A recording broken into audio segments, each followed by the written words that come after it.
All right. Let's talk about the emergence of autobiographical memory. So, the emergence of autobiographical memory really parallels language development. So, there seems to be a requirement that the person has at least some words, some language under their belt in order for them to start to develop autobiographical memories. The narrative style of their parents can really help to form autobiographical memories. Some parents are more elaborative in their conversation in general. And so they really say, oh, look, a flower, what color is it? How does it smell? What do you think? And they do a lot of those kinds of things. Some parents are just more like that anyway. But research has shown that when the child is female, the parents tend to do more of that kind of elaborative talk, where they really narrate the scene, really ask the child questions, try and get the child to, notice more aspects, things like that. They do that more often with daughters. With sons, they're more likely to be pragmatic. And so what that means is they talk more about, like, what does it do? What do can you see the object that we're looking for? Not, questions about this object that we are looking at. What color is it or what shape is it? Fewer of those kinds of questions and more focusing on, like what we're actually trying to accomplish. All right, the goose is squawking on my Audubon clock. Females on average have better autobiographical memories than males do.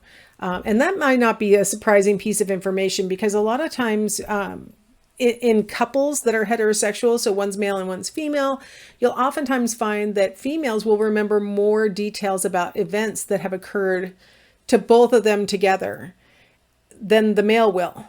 And it can be a source of frustration in heterosexual couples. Now, this can vary by person anyway, so, it could just be differences in an individual. And so this might sound familiar to anybody who has, a partner of either sex.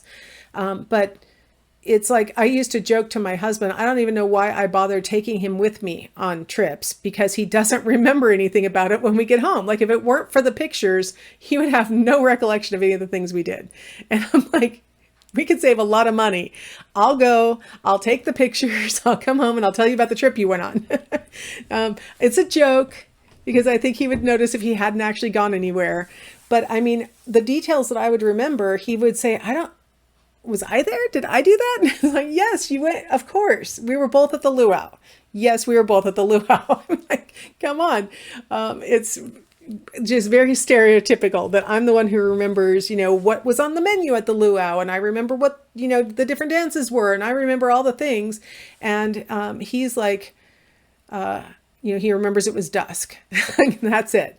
On average, females remember more details, more of the context, more of the emotional content, all of that. So language seems to be a prerequisite for autobiographical memory. And maybe the fact that females have been focusing their entire lives and bolstered by their parents have been focusing their entire life on extra details. That may just make it more likely that they will develop, more elaborate autobiographical memories. It's also possible that the reason why their parents talk to them the way that they do is because female children are more interested in the details and things like that. So it's some of it, you don't know which way the cause may flow. Some of it may be inherent in the individual. Some of it might be a function of the, environment. So it's really hard to say. Also, as the frontal lobe develops, our autobiographical memory tends to develop. So we say that language development facilitates the formation of autobiographical memories and also the expression of autobiographical memories. Well, the frontal lobe contains your Broca's area, which is what allows you to produce language. And your Broca's area is directly connected to all of the neural networks that allow you to have names for objects and names for emotions and names for all the things that you're going to be naming, right? So you need your frontal lobe to be at least somewhat developed in order for you to be able to tie these external events to internal thoughts about them in verbal form, right? Like that's the process. Also, the role of the frontal lobe is that autobiographical memory develops after your sense of self develops. And a lot of that is housed up in your frontal cortex. We talked about that in the last chapter, that a lot of self-concept is sort of organized and connected up in the frontal lobe. Now, interestingly, in individualistic cultures, which tend to be the westernized cultures, we have a big focus on personal autonomy.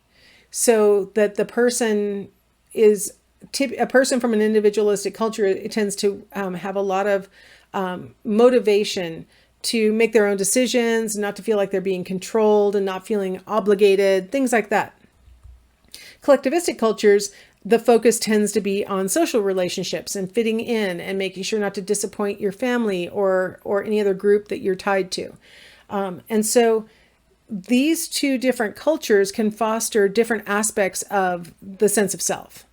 Right. And so if you're focused on personal autonomy, you're going to notice a lot more about the environment and your experiences that relate to that aspect of your self-concept. So you're going to remember maybe the first time you tied your shoes, or you're going to remember, when you learned to ride a bike, or these other sort of evidence of autonomy. Whereas if you come from a collectivistic culture, your autobiographical memories are often going to be tied to times when maybe you felt like you weren't fulfilling your social obligation, or you were being judged, or you were embarrassed, or something like that. Research has shown that there are in fact different autobiographical memories that are displayed by people who were raised in the United States versus people who were raised in collectivistic cultures. So here's an example from the United States. Their autobiographical memory was about being in preschool, learning to tie my shoes on my own, and playing with all those skills games with shapes and hand-eye coordination. I got a gold star and realized my friend didn't. So myself was all I could appreciate for doing something on my own. Whereas this student from Taiwan, this participant from Taiwan says, ever since I was little, my relatives would compare me with my girl cousin. Everyone said that I was the more sensible one. My girl cousin and I were 4 months apart in age. Perhaps it's because of the influence of the environment, especially my mom. So over here on the United States side, we've got the person saying, I remember doing this thing by myself, tying my shoes, playing skills games and eye-hand coordination games where I'm going to learn to build my skills. I got a gold star.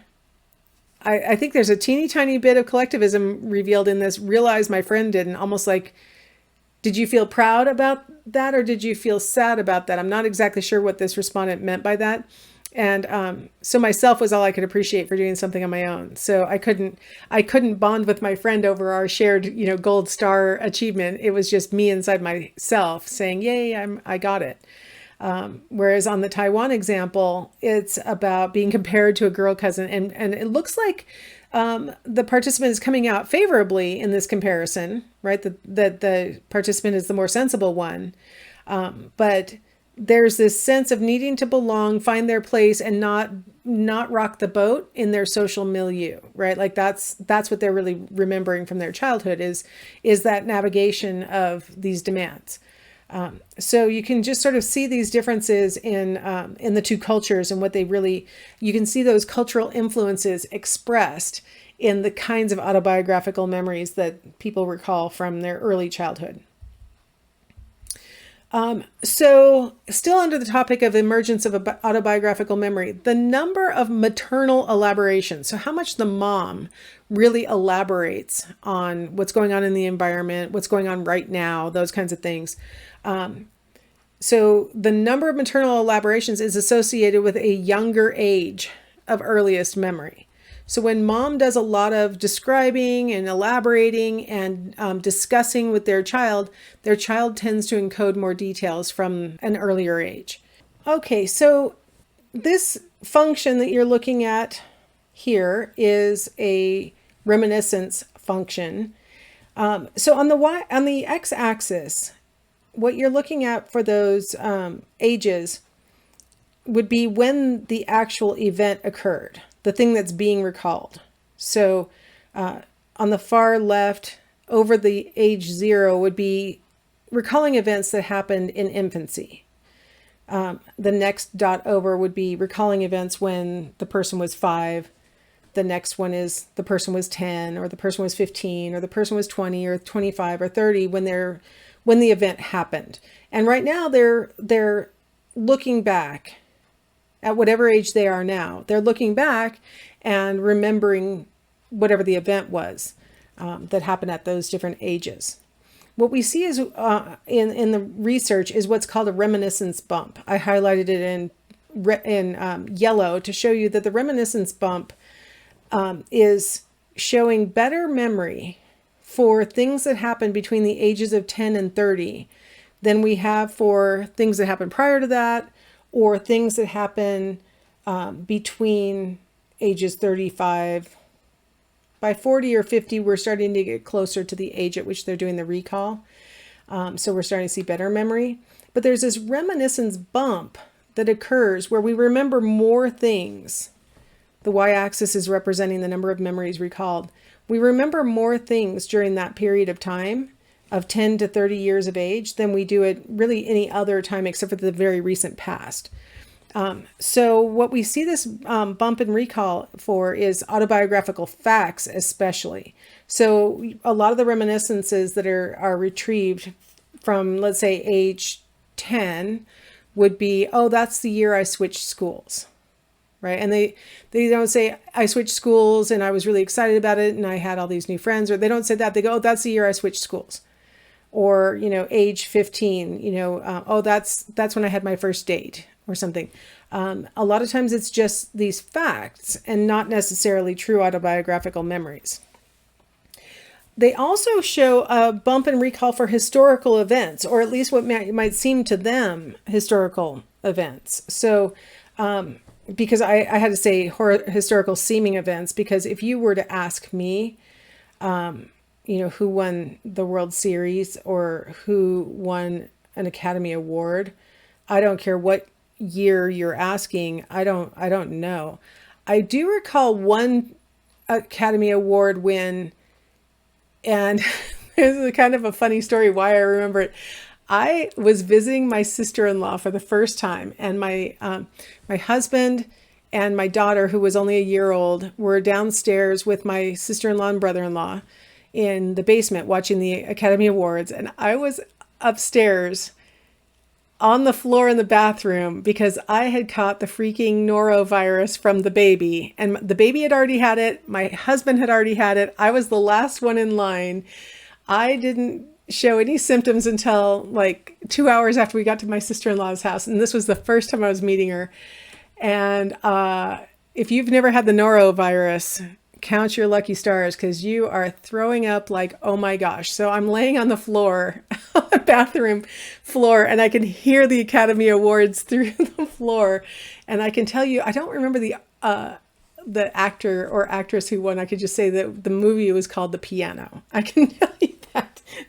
So that's my one thing that I could maybe say who the Academy Award winner was. But other than that, I'm going to show a forgetting curve for all of these things. But if it seems historical to you, like if you care about baseball or you care about Academy Awards, the ones that you seem to be the most accurate and remember are going to occur when you're between 10 and 30 years old.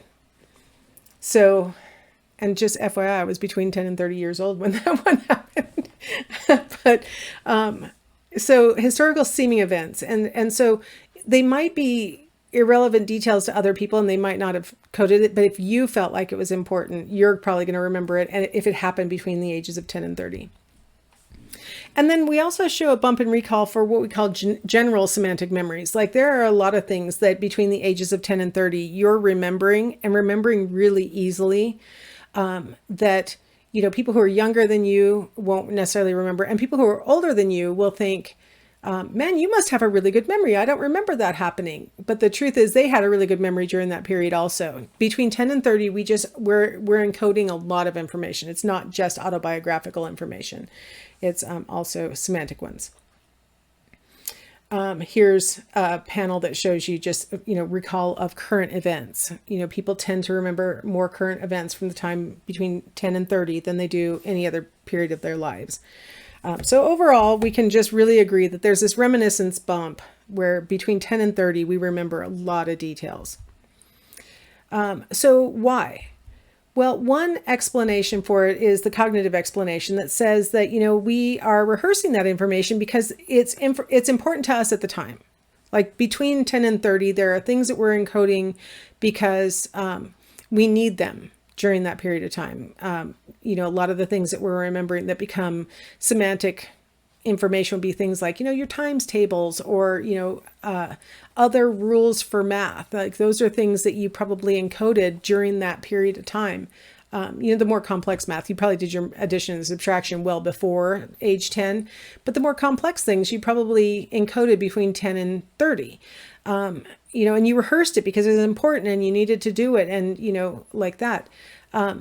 It's also possible that you remember things because those events, like if you talk about World Series or Academy Awards or current events, those events may have been more distinctive to you during that period of time between 10 and 30 because it's the first time you've ever seen anything like that, right? Like it might have been really distinctive for you. And then once you're over 30, there's fewer of those things that are truly distinctive to you. Like these events are not going to be truly novel as you get older because you're like, oh, this reminds me of something that happened when I was younger.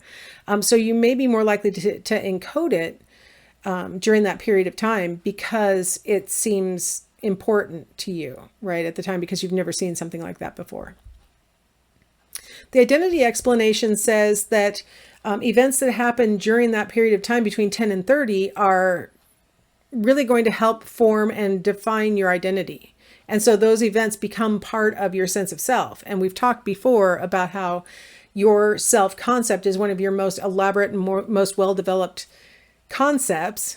So if it's part of your identity, you're going to really remember it. And being tied to your identity makes it distinctive and so more memorable. And so the identity explanation says, you really have two benefits to things that happen between the ages of 10 and 30. If you're internalizing it as part of your sense of self, you're actually making it more distinctive and more memorable.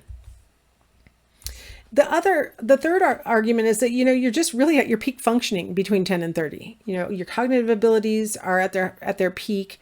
You're really in good practice at it, memorizing things and retrieving them for tests and other things like that. And so just things that you encounter, you have really good organizational skills in your brain. Your brain is functioning at its optimal level. And so, you're just remembering a lot of things because it's sort of, you're at your prime, right? Like this is your best functioning 2 decades, really.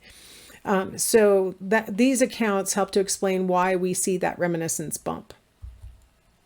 All right, well, that's a good time to stop. We'll shift gears and talk about why do we forget so much stuff in the next segment.